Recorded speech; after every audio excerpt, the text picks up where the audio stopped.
Hey everyone, have you ever been watching a movie and thought to yourself, what would this look like at the table? What would this scene look like, or how would this scene work if I were rolling dice, making a check, or what would the target number be? Well, I can tell you for me personally, I watch movies all the time and think to myself, oh, the target would probably be a 12 here. Oh, that was a hard check. This was a dex check. That was a strength check and he failed.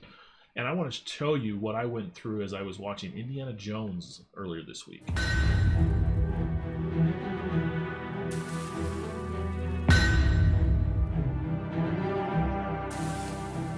We join Indiana Jones here in the middle of the temple after entering in and overcoming a few obstacles, and he's faced with the idol that he's about to take. He knows that it's probably trapped, it's probably something sketchy, and he wants to take it for himself, but he's got to watch out.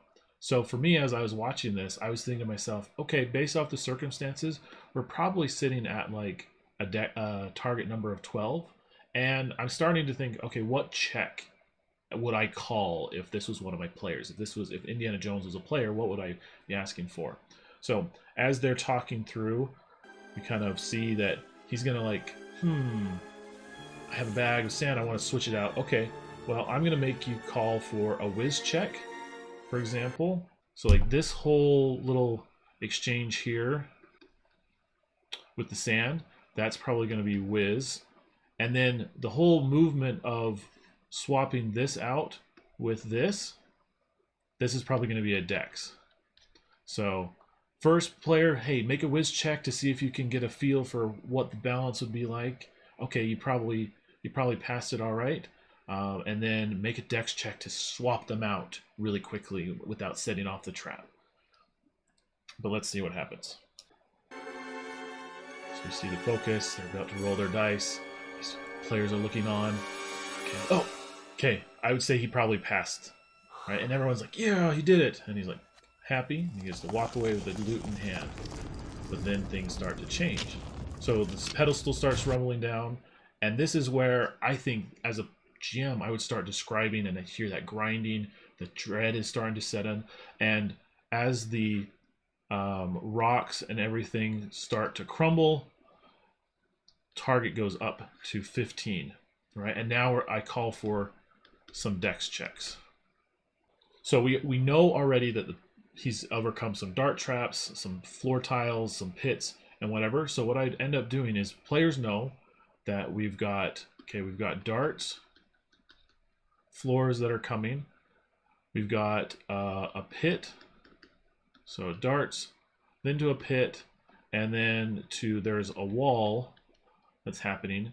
That's going to go through. And so I would probably end up calling, okay, you've got target of 15. I would probably say, let's roll a d4, and let's say we rolled a 3 on the timer. So you've got 3 rounds to get through the darts, across the pit, and past the wall before you're trapped in with the crumbling rocks. So this is probably going to be a dex check. This is probably going to be a dex check. And then you just have to get past this point in those 3 rounds. And so everyone starts running for their lives. Come back to here. Come back to here. He starts running. We roll for dex. He runs past the darts, hoping not to get hit. He makes it, okay? Then he makes the NPC or another player rolls dex to get across with the whip. It was probably easy because of the whip, letting him swing across. Throws him the idol. You need to get it across. But then this is where the betrayal happens. Loses the whip. It's not easy.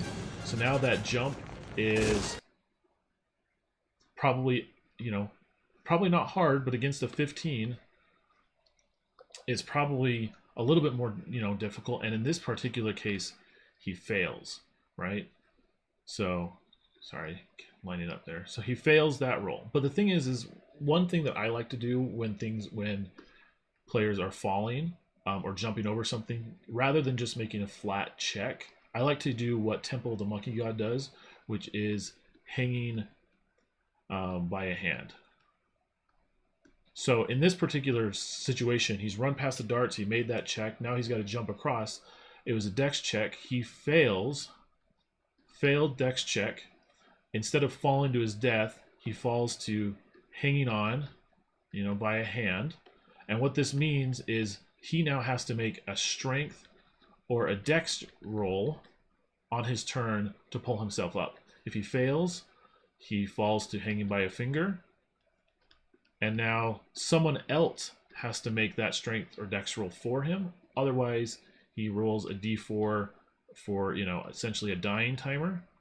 And then when he does, it's fall, and you either take damage or death. Right? In this case, it'd probably be death because there's spikes and collapsing or whatever. So in this case, 15 rolls for that. He fails, and now he's hanging by a hand, and he has to roll for that strength or dex. So in this particular case, I think he's going to roll for strength.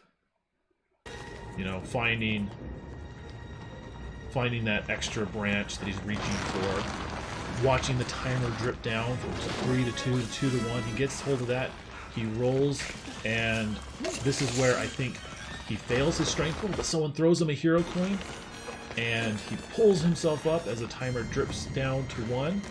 Pulls. He rushes over, grabs his whip from behind, and he makes it. So now that was all,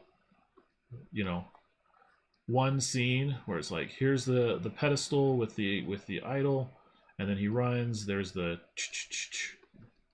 darts, and then we had the pit, and then we had the crushing, wall that was coming down, and that was scene 1.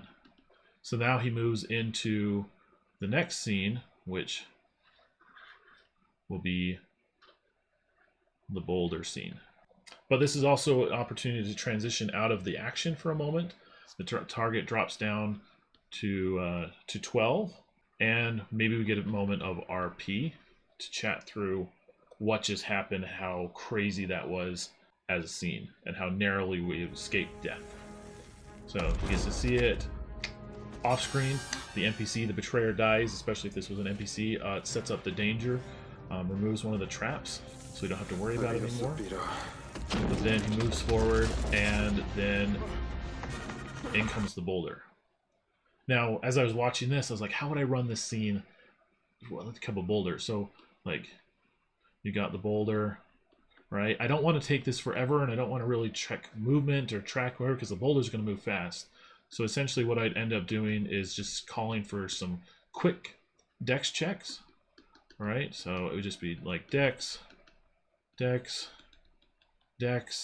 and then what I'd end up doing is, like, if you do 3 out of 3 equals you're good, 2 out of 3 equals, good, but maybe some damage. And then if you got 1 out of 3,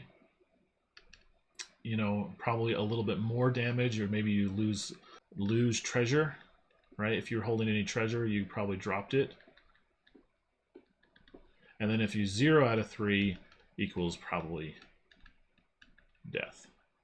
Put some weight into that. And again, I'd probably just drop it back down to a 12, just because it doesn't feel like it's collapsing anymore. And so really quickly, in a couple rolls, we'd roll through this boulder scene as our players chase behind it. You watch, he probably makes the first one to get away. He's watching it, stumbles a little, maybe barely gets the target, and then goes along, and out the door, with some description, out. And we've left the scene behind. We had the, the boulder scene, dex,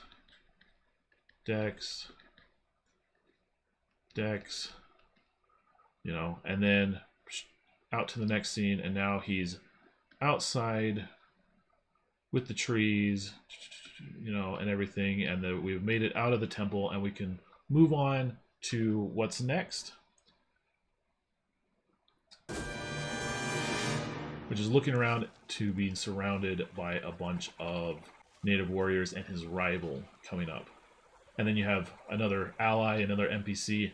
And what I really like about this whole thing is that as they enter the new scene and new details have come to light, they see the NPC as detail environmental. Like you have Indiana Jones and your players, and they're completely surrounded. but you're like, oh, maybe we can fight our way out of it. But then you have this ally who just bites the dust, and even though the target is 12, you know they're outnumbered, everything's going on, and now this turns into maybe more of an RP charisma scene, as you talk your way out of it, and then eventually it's going to turn into another action scene to run away, and they head up towards the plane, and it just turns into a fun adventure. But that was kind of what was going through my mind the whole time. Like, what was the target? What would the check be? How would I run this? What would be easy? What would be hard? And it just, Indiana Jones, for example, is just a great kind of movie in general. But I was really inspired by a lot of stuff that was going on. But what do you think? What kind of movies would you watch, or how would you change or run this kind of Indiana Jones opening scene in your game? And if there's other movies that you'd like to do this too, let me know in the comments. I'd love to know how movies inspire you and what kind of lessons you can learn, or what scenes really kind of speak to you.